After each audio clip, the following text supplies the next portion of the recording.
When I was 19, I spent a summer as the apprentice to the keeper of a lighthouse on a spit of rock off the northern coast.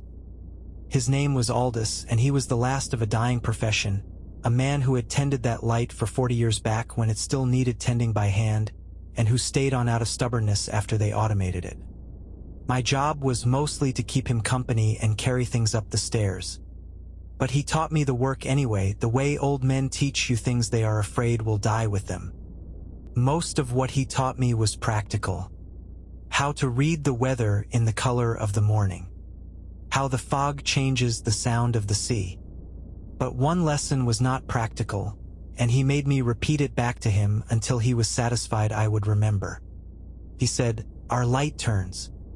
One beam, sweeping the dark, once every 10 seconds.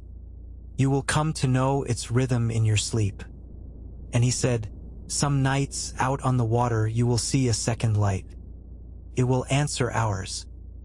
It will flash back, in the same rhythm, from somewhere out in the black where there is no other lighthouse, no ship, nothing but open sea.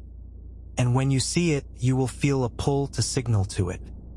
To flash our light in reply, to make contact, because that is what a light is for. You must not.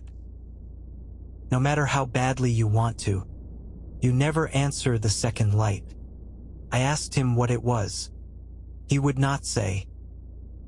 He only said that his own apprentice, decades before, had answered it, one foggy night when Aldous was asleep, and that in the morning the boy was gone, and the only thing left of him was his boots, side by side, at the very top of the tower, facing out to sea, as though he had simply stepped off the edge of the railing and kept walking on the air.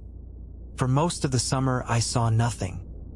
Then in August the fogs came, thick and warm, and one night while Aldous slept I was alone in the lantern room, watching our beam sweep out and vanish into the gray, and I saw it. Far out, where the fog thinned into open water, a light flashed. Then it went dark.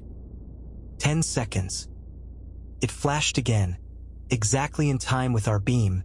An answer, a mirror, a hand raised in greeting across the dark water. I cannot describe the feeling it gave me. It was not fear. That was the terrible part. It was longing.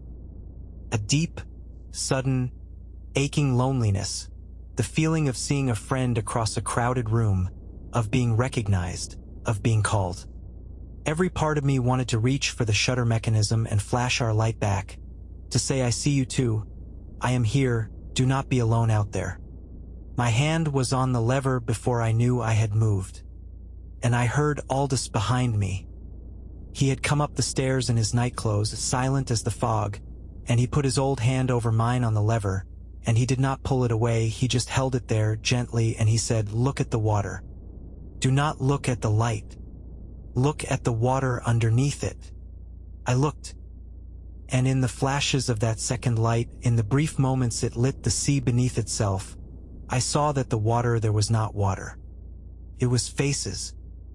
A great slow crowd of them, pale and upturned, filling the sea from the surface down as far as the light reached, hundreds of them, thousands, every one of them looking up at that flashing light with the same longing I had felt, and every one of them, I understood, had once stood in a lantern room like this one and answered.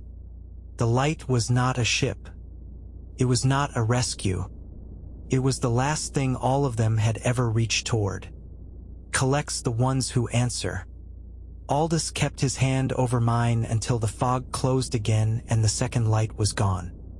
Then he took me downstairs and made tea and did not speak, and in the morning he told me my apprenticeship was over, that I had learned the only lesson that mattered, and that I should go home and live an ordinary life on solid ground and never take a job near the sea again.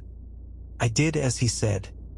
Aldous died 2 winters later, alone in his tower, of old age, they told me, in his bed, which means he never answered it, not once in 60 years. I have kept my promise. I live inland now, as far from any coast as I can manage, in a country of dry fields and low hills. But I want to tell you why I am writing this down. Last night, in my bedroom, in the middle of the country, hundreds of miles from any sea, I woke at 3 in the morning to a light on my wall. It swept across the room, and vanished, and came again. Once every 10 seconds. And under my house, in the dark where the foundation meets the earth, I can hear water now, a great slow crowd of it, rising, and I understand at last that it was never about the sea. The second light does not need the ocean to reach you. It only needed you to have seen it once. It has been looking for me for 30 years. And this time there is no old man behind me to hold my hand on the lever.